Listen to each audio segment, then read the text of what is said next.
Então hoje nossa aula vai tratar aí da unidade 3, o espaço rural brasileiro, os diferentes usos do espaço rural, página 206, tá bom? Então, tem a imagem aí que vocês estão vendo, tratando-se que é área rural, né? Não é área natural, pois é uma paisagem que há transformações, é uma paisagem natural, cultural aí, tá?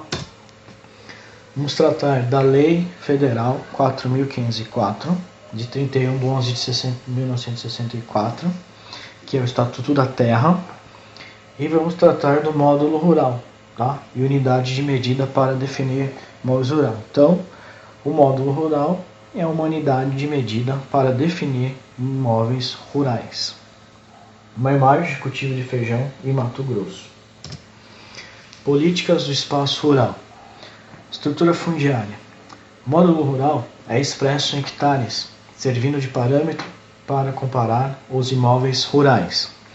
De acordo, módulo fiscal é expresso em hectares, instituído pela Lei 6.746, de 10 de 12 de 1979, com a finalidade de classificar os estabelecimentos rurais em relação à dimensão. Então, o que é o módulo rural e o que é o módulo fiscal? São esses dois pontos que vocês têm que estar anotando aí, módulo rural e módulo fiscal. Cada município define o tamanho do módulo fiscal. Classifica-se as propriedades médias propriedades e grandes propriedades, tá? As propriedades médias propriedades está entre 4 a 15 módulos fiscais, e a de grande propriedade superior a 15 módulos fiscais.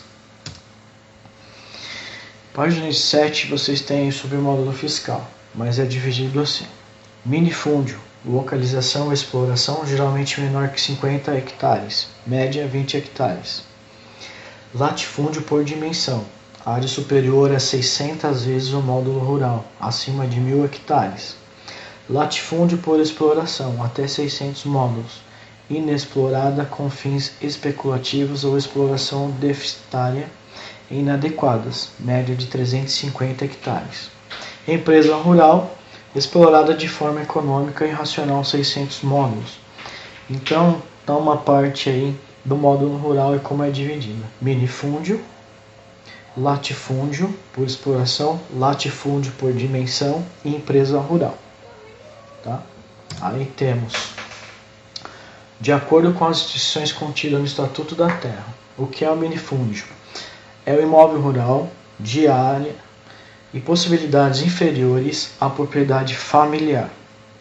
Propriedade familiar, por sua vez, é conceituada como imóvel rural que é direta ou pessoalmente explorado pelo agricultor e sua família. Lhes absorve toda a força de trabalho, garantindo-lhe a subsistência e o progresso social e econômico, com área máxima fixada para cada região e tipo de exploração, e eventualmente trabalhando com a ajuda de terceiros. Então, temos aí o minifúndio, tá, que está contido no Estatuto da Terra, é um imóvel rural inferior à propriedade familiar.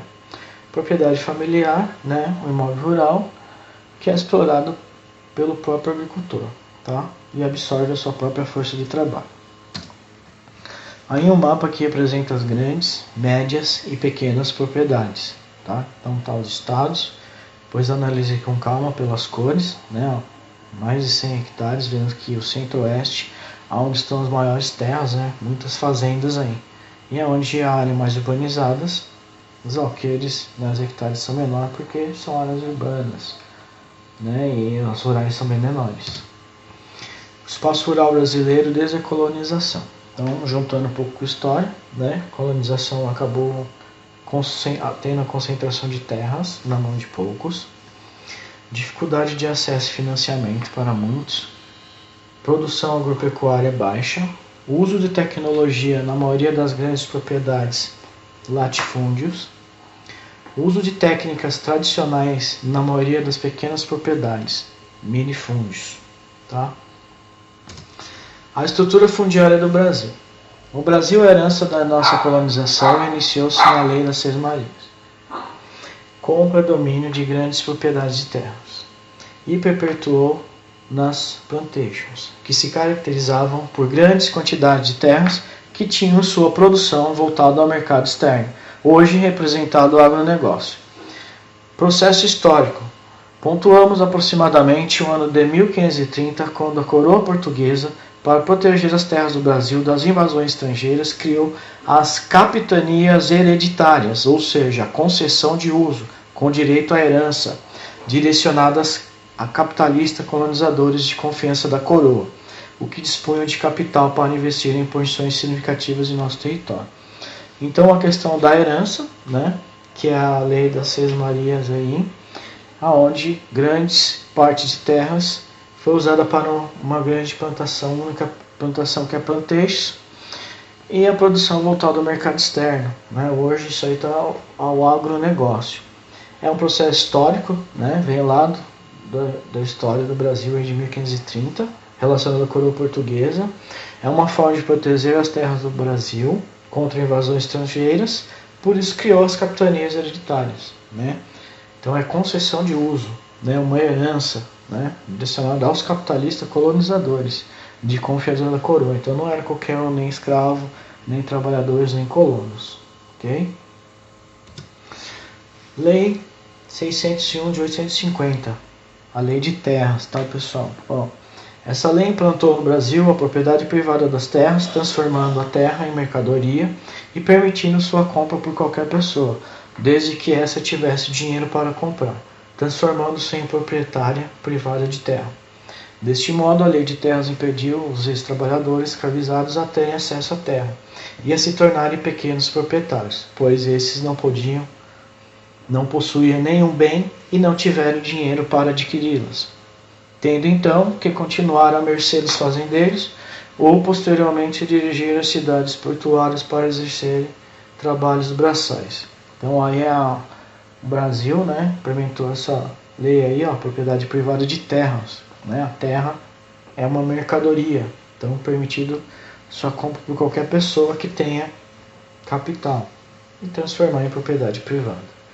Então a lei de terras impediu os ex-trabalhadores escravizados de terem acesso à terra e se tornarem pequenos proprietários. Isso é um ponto negativo. Não possuíam nenhum bem e não tiveram dinheiro para comprá-las, né? Então continuar à mercê dos fazendeiros, sendo empregados. Deram ir cidades portuárias para exercer trabalhos braçais. Triste história, né? Portanto, a lei de terras teve um marco jurídico institucional que deu suporte ao período de transição do sistema de produção, pessoal, agroexportador, para o novo modelo econômico, que só consolidaria com a Revolução de 1930. Pessoal, esse conteúdo está na página 208, tá? Faça uma leitura e grifem aí para entender um pouquinho lá do passado aí, qual a diferença entre o módulo rural e o módulo fiscal, tá? Dá uma atenção nessa leitura. Essa lei foi determinante para a formação da estrutura fundiária brasileira, visto que as terras se concentraram nas mãos das classes que já eram proprietárias dos meios de produção. Aí um mapinha, a estrutura fundiária, concentração de latifúndios por área total ou região. Então observamos esse mapa, está na página 209 do material, tá? Aonde a região norte com 25%, a nordeste com 41%, a centro-oeste com 75%, a sudeste com 33% e a sul com 33% de concentração de latifúndios. Observar, analisar bem esse mapa, ok? As porcentagens, sua localização. A questão da relação de trabalho no meio rural. Pessoal, esse assunto é página 211, como que é a relação do trabalho no meio rural. Então, analisando as atividades rurais tradicionais, foram estabelecidas as seguintes relações de trabalho. Pequenos proprietários organizaram-se a partir do núcleo familiar, nível baixo de profissionalização. Parceria, acordo onde um oferece o trabalho e o outro cede parte de sua terra. O lucro é dividido conforme acordo pré-estabelecido. Arrendatários, Produtores rurais que pagam uma espécie de aluguel para utilizar a terra. Então aí, umas relações de trabalho, né, que vai tratar aí, como caso, o trabalho familiar. Predomina nas pequenas propriedades, pessoal, incluindo o proprietário e seus dependentes, ok? E quais geralmente prestam serviço em remuneração. Então, essas são as formas de trabalho na área rural. O assalariado permanente. Trabalhadores rurais que recebem salário fixo são amparados por todos os direitos trabalhistas previstos em lei. Assalariado temporário ou sazonal. Trabalhadores ocasionais que recebem salário somente durante um período, por exemplo, durante a colheita. Lembra lá no que migra lá das regiões, interregional, mora no Nordeste, vem trabalhar numa indústria no Sudeste por um ano, depois volta, ou por 6 meses. Ou mora na cidade e vai trabalhar numa outra região distante na área rural para colher cana, né? Então, esse é um exemplo, colheita. No entanto, é importante observar que outras atividades, sobretudo as ligadas ao turismo, estão alterando sensivelmente o cenário agrário nacional. Vide a proliferação de hotéis, fazendas, spas, clínicas de recuperação e retiros espirituais. Nesses casos, as relações de trabalho se aproximam mais das práticas do espaço urbano. Então são, né, essa prática turística, né, que usa a área rural como lazer, diferente desses outros que utilizam a área rural como trabalho, como sustento, como sobrevivência, tá bom? Pessoal, a gente vai dar continuidade no material, tá? Vocês vão estar realizando, por favor, a atividade nesse materialzinho. Primeiramente, vocês vão fazer a leitura do desenvolver e aplicar, tá? Façam a leitura, que é dados do cadastro rural, mostra a concentração de terras no Brasil, que aí é bom para a gente entender esse mapinha aqui, tá? Entender esse mapa. E outro ponto, por favor, a leitura da 208. Respondam no caderno qual é a diferença entre módulo rural e módulo fiscal, por favor, para amanhã. E na página 206, eu gostaria também que vocês já pudessem observar essa imagem, tá? Que é uma paisagem cultural, na verdade, ó, uma paisagem cultural, também pode ser urbano ou rural. A paisagem do espaço rural possui predomínio de elementos que caracterizam atividades econômicas, como agricultura, pecuária, extrativismo e elementos naturais. Okay?